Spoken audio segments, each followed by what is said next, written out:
இந்த மாதிரி சந்திக்கிறதுக்கு வாய்ப்பு வழங்கி கொண்டிருக்கும் இந்த விழாக்களுக்கு எனக்கு மனமார்ந்த நன்றி மேடம். அசோக் அண்ணாமலை எங்கள் சங்கத்தோட இசி மெம்பர், ரொம்ப ஆக்டிவான டைரக்டர். எப்போ பார்த்தாலும் எப்படா டைரக்ட் பண்ண போகிறேன்னு கேட்டே இருப்பேன். திடீர்னு ஆடியோ ஃபங்க்ஷனுக்கு வரணுன்னு எனக்கு தெரியாமல் எப்படா படம் பண்ணேன்னு அப்புறம் தான் சொன்னார். அவருடைய நண்பர் ஒருத்தர் பண்ணியிருக்காரு, நான் கூட இருந்து க்ரியேட்டிவ் டைரக்டராக பண்ணேன்னாரு. நிறைய க்ரியேட்டிவாக பண்ணியிருக்காங்க. உண்மையிலுமே ஒரு படத்தோட பாடலை பார்க்குற ஒரு முழு நிறைவு இந்த பாடலில் இருந்தது என்றதில் எல்லளவும் சந்தேகமில்லை.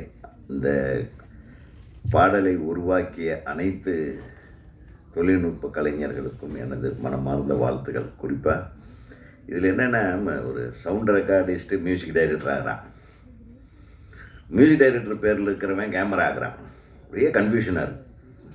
இளையராஜா கேமராமேன் ஆகிட்டாரு.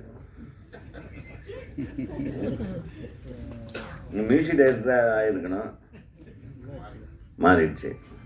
அதனால் அவன் இளையராஜா மாதிரியே பேசிட்டு உட்காந்துட்டான். டக்கு நான் என்ன பேசுறதுனே தெரியல அப்படின்ட்டு உட்காந்துட்டப்பல. உன்னுடைய வேலை பேசியிருக்கு, உன்னுடைய ஒளிப்பதிவு பேசியிருக்கு.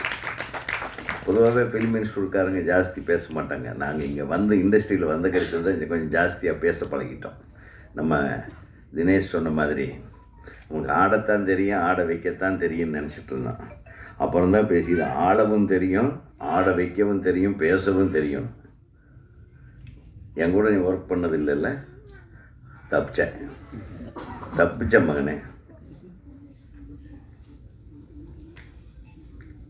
என்னுடைய படங்களில் அவர் பணிபுரியவில்லை என்றாலும் அவர் தொடக்க காலம் முதல் நான் மிகவும் நேசிக்கிற என் குடும்ப நண்பராக இருக்கிறார் என்பதை தெரிவித்துக் கொள்கிறேன்.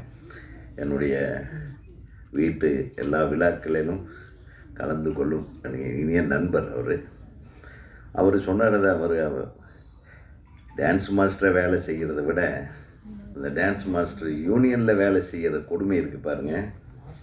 அது பாவம் இரவு பகலா என் மகனே. இப்போ அது சரியாயிடும்.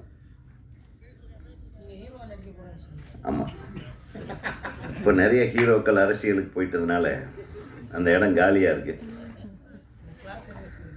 அப்போ அந்த இடத்த எப்படின்னா, இப்போ நிறைவு செய்கிறதுக்காக இப்போ நம்ம ரொம்ப பிஸியாக எங்கள் சங்க பொருளாளர் அண்ணன் திரு பேரரசு அவர்கள் ஒரு 7-8 படம் நடிச்சிட்ருக்காரு. எப்போ ஃபோன் பண்ணாலும் ஷூட்டிங்கில் இருக்கேன், கொஞ்சம் நேரம் கழித்து கூப்பிடுங்க அப்படின்றாரு. ஆக அதை பார்த்த உடனே எனக்கு ஒரு வேகம் வந்துருச்சு. இப்போ வந்த உடனே என்னங்க நீங்கள் ஸ்மார்ட்டாக இருக்கிறீங்க அப்படின்னு என்ன கேட்டாங்க. ஏதாச்சும் ஒரு பதில் சொல்லணும்ல. நடிக்க போகிறேன்ப்பா, வா ஒரு கொஞ்ச நாள் எனக்கு கொஞ்சம் ப்ராக்டிஸ்